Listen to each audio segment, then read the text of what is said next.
El sol del atardecer se filtraba entre las contraventanas color crema de mi pequeña habitación en una pensión junto a la playa de la Caleta. El aire estaba cargado de ese perfume que solo Cádiz sabe mezclar, salitre del Atlántico, azahar de algún patio cercano y el eco de una guitarra que sonaba a lo lejos. Había llegado desde Madrid esa misma tarde, con la piel aún caliente del viaje y la mente demasiado inquieta para tumbarme en la cama. Me apoyé en la barandilla de hierro del balcón, mirando el paseo marítimo. Desde allí podía ver cómo las barquillas de pescadores se mecían al compás de la marea. El rumor del oleaje se mezclaba con voces, risas y el tintinear de vasos en las terrazas del barrio de la Viña. El cielo se teñía de naranja y rosa, y todo tenía esa luz suave que parece invitar a perder la noción del tiempo. No estaba segura de que venir sola fuera una buena idea, hasta que lo vi. Estaba apoyado en el pretil del paseo, con una camisa blanca semiabierta que dejaba entrever la piel bronceada, y un par de collares finos descansando sobre su pecho. El cabello oscuro, ligeramente ondulado, se movía con el viento. No parecía tener prisa, como si él y la ciudad respiraran al mismo ritmo. Y entonces levantó la mirada. Nuestros ojos se encontraron. El suyo era un color imposible de definir, entre verde y gris, como el mar cuando el cielo amenaza tormenta. No apartó la vista. Me sostuvo la mirada lo justo para que mi respiración se volviera un poco más lenta, y luego sonrió, muy levemente, como si acabara de reconocerme. No sé cuánto tiempo pasó antes de que me diera cuenta de que estaba sonriendo también, sin querer. Más tarde, decidí salir a caminar. Las calles estrechas del casco antiguo parecían un laberinto vivo, fachadas encaladas, balcones llenos de bugambillas, olor a pescado recién frito saliendo de las tabernas. Me dejé llevar por el sonido de las olas y, al doblar una esquina, escuché una voz detrás de mí: «No eres de aquí, ¿verdad?». Me giré. Era él. A esa distancia, su presencia tenía algo magnético. Su acento andaluz era suave, con un deje gaditano que sonaba a marea tranquila. «No, acabo de llegar». «Se nota», dijo con media sonrisa, como si supiera algo que yo no. «Me llamo Mateo». «Encantada». «No me digas tu nombre todavía», añadió, sorprendiéndome. «Hay momentos que hay que guardar para el instante justo». Caminamos juntos hasta el espigón. Mateo me hablaba de las mareas, de cómo el mar aquí tiene su propio humor y de que, si uno sabe escucharlo, puede contarle secretos. Yo lo escuchaba sin apenas interrumpirle, su voz tenía algo de caricia. Cuando el sol desapareció detrás del castillo de San Sebastián, se volvió hacia mí: «Mañana, al amanecer, te llevaré a un sitio especial, pero tendrás que confiar en mí». «¿Y si no me fío?», pregunté. Sonrió de lado, como quien sabe que ya ha ganado una partida. «Entonces nunca sabrás lo que puedes perder». Me desperté antes de que el primer rayo de sol entrara por la ventana. No era el despertador, sino la expectación. A las 8 en punto, llamaron suavemente a mi puerta. Mateo estaba allí, con una chaqueta ligera color arena y un cesto de mimbre colgando de una mano. «Ni idea de a dónde vamos», dije. «Mejor así», contestó con ese tono suyo que parecía mezclar reto y promesa. Las sorpresas pierden su magia cuando uno se prepara. Fuimos caminando por un callejón que desembocaba en una parte más silenciosa del puerto. Allí, un viejo bote de madera, pintado de azul gastado, nos esperaba. Mateo me ayudó a subir, su mano firme sobre la mía, su piel estaba cálida, y ese simple contacto me dejó un cosquilleo en los dedos. Remaba despacio, y yo podía oír el roce de los remos con el agua. La ciudad quedaba atrás, y con ella todo lo que me era familiar. «¿Por qué yo?», pregunté, rompiendo el silencio. Me lanzó una mirada breve, casi tímida, antes de fijarse en el horizonte. «Porque hay miradas que no se pueden dejar pasar». Llegamos a una cala escondida entre rocas blancas. El agua era tan transparente que podía ver los peces moviéndose como destellos plateados. Mateo sacó del cesto pan moreno, queso curado, higos y una botella pequeña de mosto dulce. Nos sentamos en el borde del bote, con los pies rozando el agua fría. Aquí no traigo a cualquiera, dijo. Este sitio es para quien sabe ver más allá de la primera impresión. Me contó historias de pescadores que juraban haber oído cantar a sirenas, de cuevas que cambiaban el destino de quien las cruzaba, y de un pasadizo oculto en la roca, donde, decían, el mar revelaba la verdad más profunda de cada persona. ¿Has entrado alguna vez? Pregunté. Sí, pero no era el momento. Me sostuvo la mirada. Tal vez hoy sí. Subimos por un sendero estrecho que se retorcía entre las piedras, hasta llegar a una grieta apenas visible. La luz que entraba por ella era de un azul profundo, como si viniera del fondo mismo del océano. Al entrar, la temperatura bajó y el aire estaba cargado de humedad. La luz se filtraba desde una abertura superior, reflejándose en las paredes como si estuviéramos dentro de una catedral submarina. Mateo me observaba en silencio, y yo sentía cada latido en la garganta. Había algo en ese momento, como si todo se estuviera preparando para una revelación. Y entonces, un ruido detrás de nosotros. Pasos. Giramos al mismo tiempo. Una mujer delgada, con un impermeable oscuro y el cabello negro recogido en una trenza larga, estaba allí, mirándonos. No pensé encontrarte aquí, Mateo, dijo, su voz tan firme como una piedra. No es momento, Clara. Para ti nunca lo es. Ella sonrió apenas, pero no había nada cálido en sus ojos. La tensión era tan densa que me hizo dar un paso atrás. Tal vez deba volver al bote, murmuré.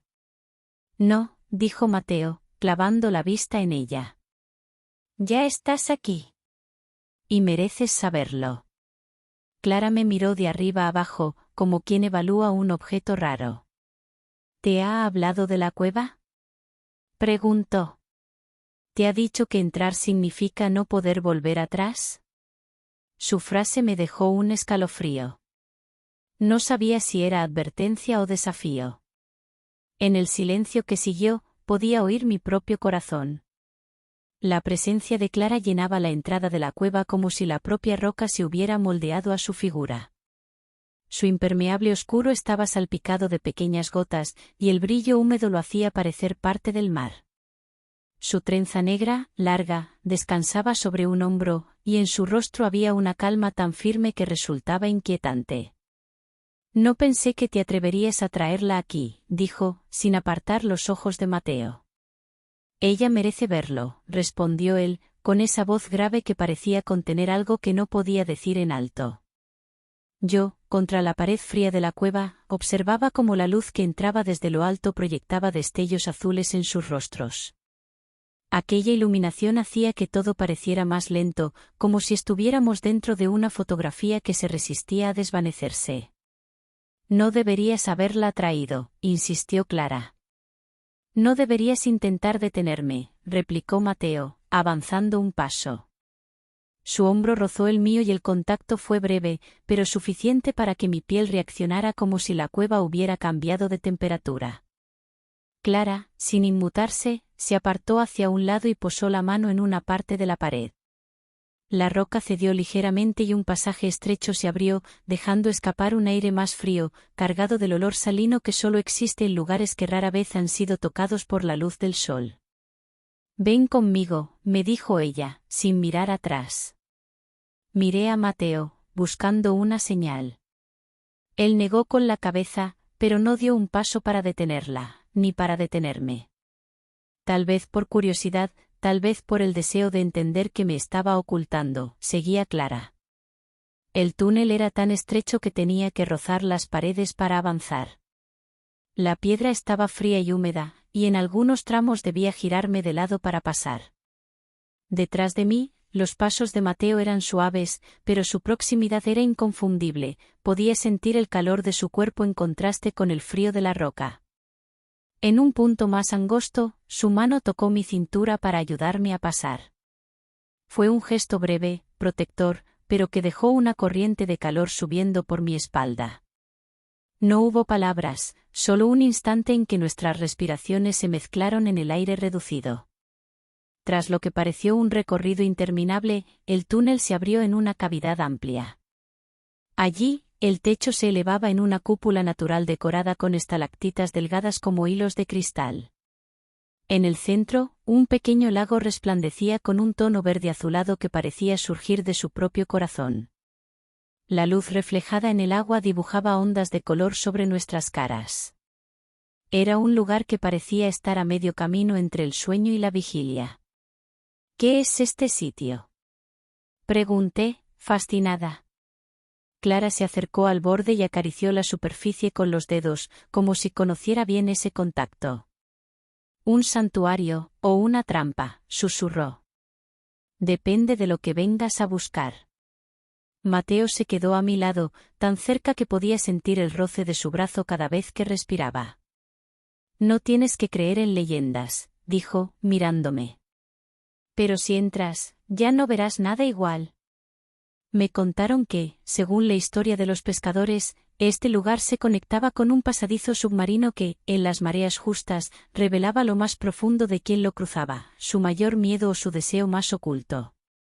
Mientras hablaban, yo no podía evitar fijarme en los pequeños detalles, la forma en que la luz del lago iluminaba las pestañas de Mateo, el brillo de una gota de agua recorriendo la piel de su cuello, o cómo Clara mantenía la postura erguida, observándonos como si supiera algo que nosotros aún no. Era un momento extraño, íntimo, pero cargado de una tensión que no era ni de amenaza ni de comodidad. Un espacio donde cada gesto, por pequeño que fuera, tenía un peso distinto. ¿Y qué tendría que hacer?, pregunté finalmente. Elegir, dijo Clara, sin apartar la mirada de mí. O entras, o te vas ahora mismo. Mateo se inclinó ligeramente hacia mí, su voz apenas un susurro que sentí más que escuché: «No tienes que demostrar nada. Podemos irnos». Ese susurro fue como una caricia invisible, y por un instante pensé en decir que sí. Pero algo en el agua, en la forma en que reflejaba mi propia imagen, me hizo avanzar un paso hacia la orilla. Me agaché y toqué el agua con la punta de los dedos. Estaba fría, pero no como el agua normal del mar, tenía una textura distinta, más suave, casi sedosa. El tacto me provocó un escalofrío que me recorrió desde la mano hasta el pecho. «Si entras, verás la verdad», dijo Clara. «Si entras, quizá no vuelvas», añadió Mateo, al mismo tiempo. Me quedé así, entre ellos, con la luz del lago tiñendo nuestras pieles de un verde imposible y el eco del mar resonando en las paredes.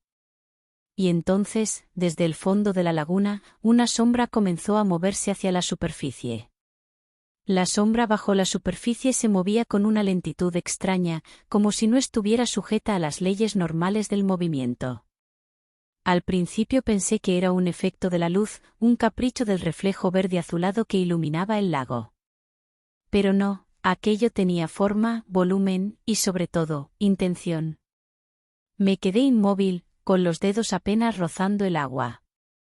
Sentí un cosquilleo subir por mi mano, como si las ondas no solo se movieran hacia afuera, sino también hacia adentro, como si el lago estuviera devolviéndome un pulso que no era mío. Mateo, a mi lado, endureció la expresión y dio un paso para situarse medio delante de mí, como si quisiera bloquearme la vista. Clara, en cambio, avanzó con la calma de quien se sabe bienvenida, arrodillándose en la orilla. «Ya lo siente», susurró Clara, sin mirarnos. «Aléjate», dijo Mateo, sin apartar los ojos de la sombra. Sus voces parecían lejanas. El silencio dentro de la cueva tenía un peso propio, como si cada sonido fuera absorbido por las paredes húmedas. La figura emergió poco a poco. Primero fueron sus ojos, dos esferas ámbar, profundas, que brillaban con una luz interna. Me miraron como si me conocieran desde siempre. No había agresividad en ellos, pero sí una intensidad que me hizo olvidar por un momento dónde estaba. Luego, la forma completa se mostró. Su piel parecía hecha de un mosaico de escamas diminutas que reflejaban la luz como metal pulido, pero su contorno era suave, casi elegante. Sus manos, o algo parecido, emergieron, con dedos largos unidos por finas membranas, moviéndose con una delicadeza sorprendente. No pronunció palabras, pero sentí una pregunta dentro de mi cabeza, clara como si alguien la hubiera susurrado: ¿estás preparada? Mi respiración se volvió lenta. No respondí, pero mi corazón dio un salto, y creo que eso fue suficiente. La luz del lago se intensificó, tiñendo las paredes de verdes y dorados. En ese instante tuve la sensación de que el tiempo no existía. El aire estaba más denso, y todos mis sentidos parecían amplificados: el calor del cuerpo de Mateo detrás de mí, el olor salino que llenaba el aire, el sonido de mi propio pulso. Mateo rompió ese instante con una frase baja y grave: «Esto no es para ti». Clara se incorporó, girando apenas la cabeza. «No lo sabes. Ella no tiene miedo». Él no respondió. Su silencio decía más que cualquier palabra. No sé por qué lo hice, pero avancé un paso y extendí la mano. La criatura se inclinó hacia mí, lenta, sin apartar sus ojos de los míos. Cuando sus dedos tocaron los míos, sentí un frío intenso, pero no incómodo, como el de un arroyo de montaña. Luego, esa frialdad se transformó en calor, como si estuviera adaptando su temperatura a la mía. En ese instante vi imágenes fugaces: un puerto al amanecer, un cielo cubierto de gaviotas, el tacto de una mano sobre la mía en una playa desconocida, y mi propio reflejo, diferente, más fuerte, con una mirada que no reconocía como mía, pero que me resultaba familiar. Retiré la mano de golpe, respirando rápido. «¿Qué has visto?», preguntó Mateo, con un tono que mezclaba urgencia y miedo. No lo sé. Era yo, pero no era yo. La criatura no pareció molesta por mi reacción. Permaneció observándome, como si esperara algo más. El agua alrededor de su cuerpo empezó a agitarse suavemente, generando ondas que chocaban contra la orilla. Clara rompió el silencio: «Está eligiéndote». «No es una elección», dijo Mateo, «es una advertencia». No tuve tiempo de preguntar qué quería decir. Desde el fondo, una segunda sombra comenzó a ascender, más grande que la primera. El agua subió un par de centímetros, y un sonido sordo reverberó en las paredes de la cueva. La primera criatura giró la cabeza hacia la oscuridad, como si se preparara para protegernos, o para enfrentar lo que venía. Mateo se acercó a mí, su mano tocando ligeramente mi brazo. Fue un gesto rápido, pero me transmitió más de lo que él hubiera querido mostrar. «Si algo sale de ahí, quiero que estés detrás de mí», dijo, casi en un murmullo. No respondí. No podía apartar la vista de esa segunda sombra que crecía bajo la superficie. El brillo del lago se volvió más intenso, como si la luz misma estuviera reaccionando a su llegada. Clara dio un paso atrás, pero su expresión no era de miedo. Era de expectación. «Ahora sí», susurró. «Esto es lo que nunca quisiste ver, Mateo». El agua comenzó a moverse con fuerza. La primera criatura se colocó entre nosotros y el punto donde la sombra iba a emerger. No había sonido aparte del golpeteo rítmico del agua y mi propia respiración acelerada. Y entonces lo entendí: lo que estaba a punto de salir no sería un simple espectador. Fuera lo que fuese, cambiaría todo. No sé cuánto tiempo estuve conteniendo el aliento. La segunda sombra crecía bajo la superficie como una luna que decide salir del agua en vez de del horizonte. La primera criatura, la de ojos ámbar, se colocó delante, protegiéndonos con un gesto casi humano. El lago vibró. Sobre la orilla, la luz verde azulada trepó por nuestras piernas como un encaje luminoso. Mateo, a mi lado, apretó la mandíbula. Su mano rozó la mía, y ese roce mínimo me ancló. Clara no apartaba la vista del centro del agua, en su postura había expectación y un tipo de serenidad que solo poseen quienes han visto demasiadas cosas y ya no se sorprenden con facilidad. La segunda sombra emergió al fin. No era idéntica a la primera, más grande, más oscura, con relieves en la piel como si llevara armadura. No tenía expresión, pero en su presencia había una gravedad antigua. Los dos seres se miraron como si compartieran un idioma silencioso. El aire olía más a sal y a hierro, ese olor que uno reconoce sin querer en el filo de los días difíciles. No vinimos a provocar esto, dijo Mateo, con voz baja. Nadie viene a provocarlo, respondió Clara. Solo se abre cuando es inevitable. La criatura ámbar giró apenas la cabeza hacia mí. La nueva sombra dejó una estela de ondas densas, y tuve la certeza absurda de que el agua nos estaba pidiendo orden, decidíos. Me miré sin querer en el espejo borroso del lago. Yo, con mi vestido de lino claro pegado a la piel por la humedad, sandalias de tiras finas, un pañuelo anudado a la muñeca como si fuera una promesa, el cabello ligeramente enredado por la brisa marina. No era el atuendo para una revelación, pero quizá ninguna ropa lo sería. Apreté el pañuelo, un capricho que compré en una tienda diminuta del barrio, y el tacto de la seda me dio una seguridad extraña. Me acordé de cómo, en Madrid, a veces me tranquilizaba subirme la cremallera de unas botas altas o ajustar un cinturón fino como si un detalle pudiese ordenar el mundo. Cosas pequeñas, rituales inofensivos que me sostenían. Aquí, el pañuelo jugaba ese papel. Dilo, pidió Clara a Mateo, sin apartar la mirada del agua. Díselo de una vez. Él tragó saliva, me miró y, por primera vez, noté un brillo metálico en sus ojos. No era un reflejo, era algo que se encendía desde dentro, un destello plateado que no había visto antes. No te traje solo para enseñarte una cueva, dijo. Te traje porque la cueva te llamó a ti y no a mí. ¿A mí? Pregunté. Desde que te vi en el balcón, continuó. No fue casualidad. La marea estaba alta, el viento venía de poniente, señales que he aprendido a leer. Y tus ojos, tenían la luz que abre el pasaje. La segunda criatura dio un golpe de cola, suave pero firme, y el agua subió hasta nuestros tobillos. La primera, la de ámbar, emitió un sonido grave, como un canto profundo que sentí en la caja torácica. Las estalactitas vibraron con una nota cristalina. Clara dio un paso, hasta que el agua le cubrió las botas. Esto no es un ritual de peligro, dijo. Es de verdad.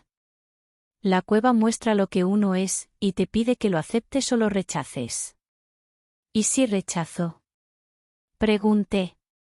Te marchas, contestó ella. Pero nunca volverás a mirar del mismo modo.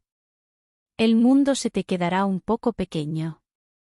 La sinceridad de esa frase me dolió. Miré a Mateo. ¿Y tú? ¿Qué has visto aquí? Sus labios se curvaron en una sonrisa casi triste. Vi que no era mi momento. Y me pasé años huyendo de eso. El agua volvió a moverse, más insistente. La segunda sombra se colocó detrás de la primera, y juntas formaron un corredor líquido que apuntaba a la parte más oscura de la laguna. Allí, apenas perceptible, latía una luz, como un corazón escondido en la roca. «Quiere que entres», dijo Clara, muy quedo. «No sola», replicó Mateo, acercándose. «Si entra, entro yo». La mirada de Clara se afiló. «Sabes que no puedes». «Ya lo intentaste». Mateo no contestó, pero su silencio me lo dijo todo. El agua llegó a mis rodillas. El frío era punzante y, sin embargo, algo cálido me subía por la columna, como si el cuerpo recordara un movimiento que no había hecho todavía. Flexioné los dedos de los pies dentro de las sandalias, notando la correa suave contra la piel, un detalle mínimo, íntimo, que me conectó con mi cuerpo y me centró. Respiré hondo. «Si entro», dije, no prometo entender nada. No hace falta, dijo Clara. A veces entender es retrasar lo que ya sucede. Di un paso. La primera criatura se ladeó, cediéndome espacio. La segunda, imponente, siguió sin apartar su sombra de mí, como una guardiana severa. Cuando el agua alcanzó mi muslo, la luz del lago se pegó a mi vestido, dibujando en la tela patrones de olas que parecían bordados. Pensé en cómo, de niña, me fascinaba el brillo de unas medias de fiesta, esa fascinación simple por las texturas que brillan. Me hizo sonreír, un fetiche inocente, un juego de luces sobre la piel que no tenía nada de pecado y sí mucho de belleza. Mírame, pidió Mateo. Lo obedecí. Tenía los ojos plateados, pero también humanos, frágiles. Si te sientes perderte, vuelve a mi voz. Y a la mía, añadió Clara. No estamos en bandos distintos. Somos la misma orilla por lados opuestos. La primera criatura aproximó su mano al borde. La toqué. El frío se transformó en una tibieza que me recorrió los brazos y, con un pulso suave, algo dentro de mí pareció encajar, como si me devolvieran una pieza perdida. La segunda criatura, sin acercarse, emitió un rumor grave que resonó en la bóveda. Adelante. Me hundí hasta la cintura.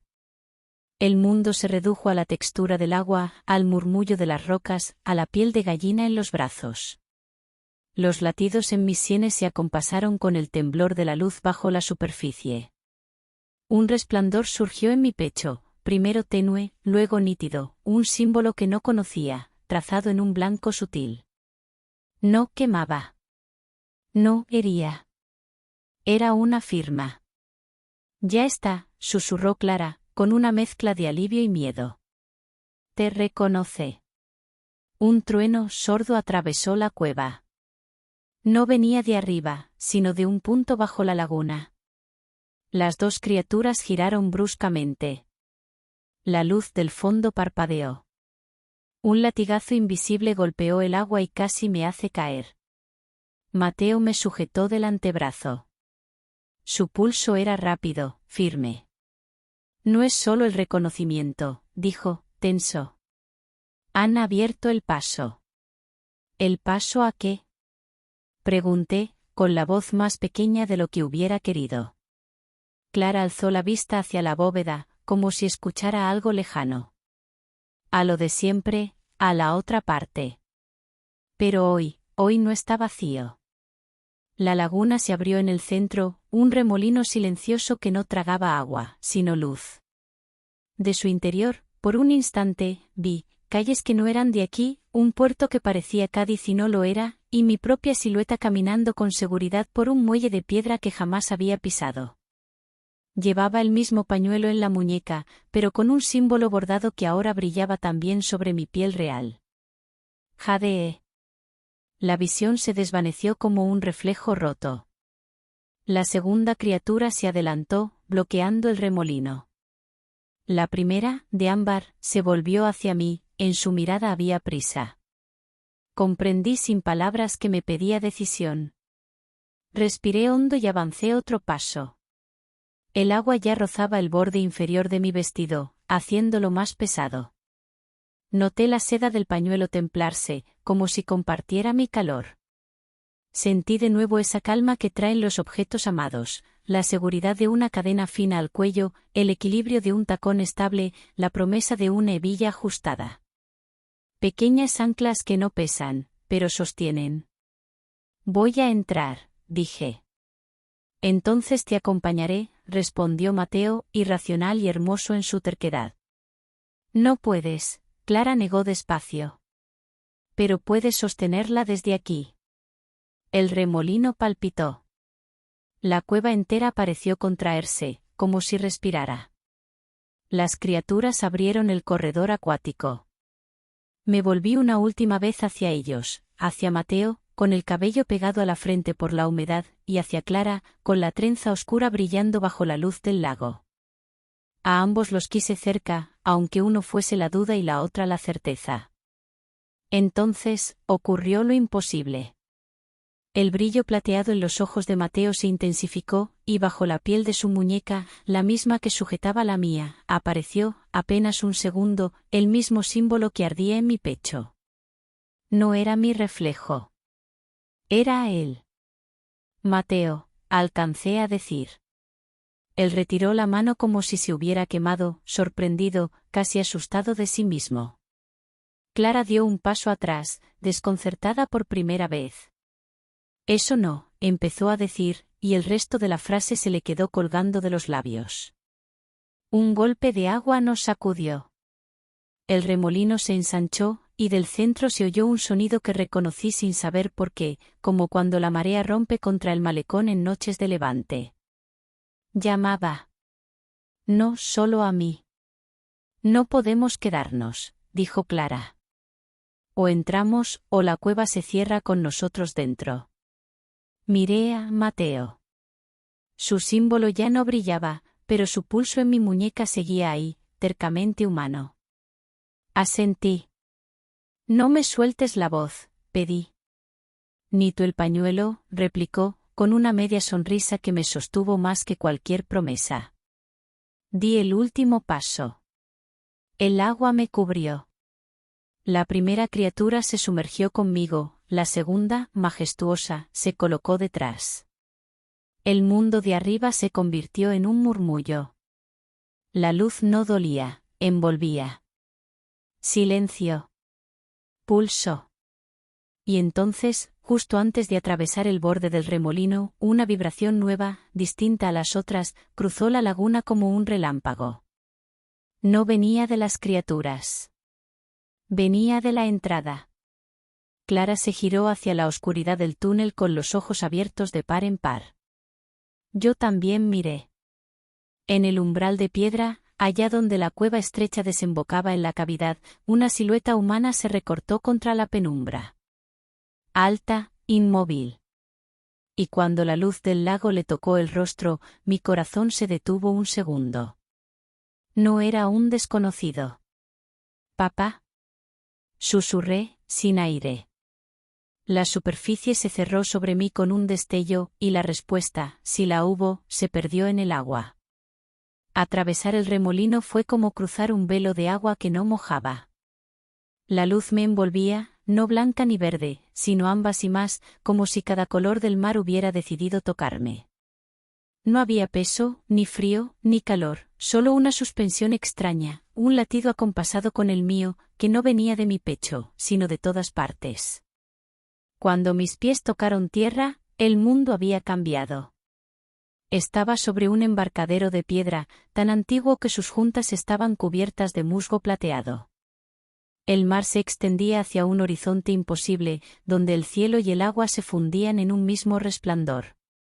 No había olas grandes, pero sí un vaivén suave que parecía respirar conmigo. El aire era tibio y portaba un aroma salino mezclado con algo dulce, como si las olas hubieran pasado por campos de azahar antes de llegar aquí. Mis sandalias estaban secas, y mi vestido, aunque el mismo, ahora tenía un bordado fino en el dobladillo, el mismo símbolo que había brillado en mi pecho. Me incliné para tocarlo con la mano y sentí un cosquilleo, como si la tela recordara algo que yo aún no sabía. Detrás de mí, el agua brilló y emergió la criatura de ojos ámbar. No hizo ningún sonido, pero su presencia llenó el embarcadero con una sensación de seguridad silenciosa. A su lado apareció la segunda criatura, más grande y oscura, cuyas escamas parecían absorber la luz en lugar de reflejarla. Se colocó un poco detrás, como si su lugar fuera custodiar la entrada. ¿Dónde estoy?, pregunté, aunque sabía que no responderían con palabras. La criatura ámbar inclinó la cabeza y, de pronto, imágenes cruzaron mi mente: un patio andaluz con faroles encendidos al atardecer, un muelle en Cádiz envuelto en bruma, unas botas altas colgando del respaldo de una silla junto a una puerta abierta, y mi propio reflejo, más fuerte, más seguro, con una mirada que no reconocía, pero que sentía como mía. Intenté retener esa visión, pero se desvaneció como arena en el viento. A mi izquierda, un sendero empedrado ascendía por una colina suave cubierta de hierbas secas que se mecían con el viento. Al fondo, una torre blanca se alzaba como un faro, pero su luz no era fuego, era el mismo resplandor que vi en el lago, un latido lejano que parecía llamarme. Di un paso hacia el sendero, y escuché un chapoteo detrás. Me giré. Mateo estaba allí. Empapado, con el cabello pegado a la frente, respirando rápido. Sus ojos, no eran los mismos. Seguían plateados, pero más claros, como si dejaran ver un fondo que siempre había escondido. En su muñeca, el símbolo que había visto antes seguía brillando, más tenue pero vivo. No podías entrar, dije, incrédula. No podía dejarte sola, respondió, avanzando hacia mí. Su voz tenía un peso que me atravesó. Se detuvo a 1 metro de distancia, como si hubiera una línea invisible que no pudiera cruzar. Esto no es un lugar para quedarse, dijo, mirando hacia el faro. Es un lugar para decidir. La criatura oscura avanzó hasta colocarse entre nosotros y el agua. Su mirada era más severa que la de la ámbar, y se centraba en Mateo con algo que parecía desconfianza. Él la sostuvo, y hubo un momento de tensión en el que me sentí como espectadora de un diálogo que no comprendía. Entonces, la criatura habló, no con sonido, sino directamente en mi mente: tú también llevas el signo. Mateo bajó la mirada. No soy lo que crees. Eres más de lo que admites, replicó otra voz. Y de pronto, Clara emergió del agua, como si llevara esperándonos todo el tiempo. Su impermeable estaba seco, su trenza negra intacta, y sus botas no tenían una sola gota. ¿También tú? Pregunté, confundida. Siempre he estado aquí, respondió ella. Solo que antes no sabías dónde mirar. Ahora los 3 me rodeaban, y la torre blanca en la distancia parpadeó 3 veces. Una corriente de aire caliente subió desde el mar, moviendo mi vestido y levantando el pañuelo que llevaba en la muñeca. El bordado en él parecía brillar con la misma luz del faro. Las criaturas retrocedieron hasta que el agua les cubrió la mitad del cuerpo, pero no apartaron la vista de mí. Es la última vez que se abrirá el paso, dijo Clara. Si caminas hacia la torre, añadió Mateo, no podrás volver a este lado. El sendero parecía sencillo, pero algo en mi interior me decía que no lo era. Y, sin embargo, había en este lugar una promesa que no podía ignorar. Di un paso, y el faro parpadeó de nuevo. El viento cambió, trayendo consigo un murmullo, como una voz distante que me llamaba por mi nombre. Antes de que vayas, dijo Mateo, su voz más baja ahora, prométeme algo. ¿Qué? Que si lo que encuentres te rompe, me dejarás buscarte. No supe qué decir. Porque en ese instante, el símbolo en mi pecho volvió a encenderse, más fuerte que nunca, y la luz envolvió todo a mi alrededor. Sentí que el suelo desaparecía, que el aire se espesaba, que mi cuerpo flotaba otra vez. La última imagen antes de que todo se disolviera fue la de Mateo y Clara mirándome, él con un dolor que no intentaba ocultar, ella con una calma que parecía imposible. Y entonces, en la oscuridad, llegó una voz. Profunda, familiar. Hija, ya es hora. Mi respiración se cortó. La reconocí al instante. La voz que creía perdida para siempre. La de mi padre.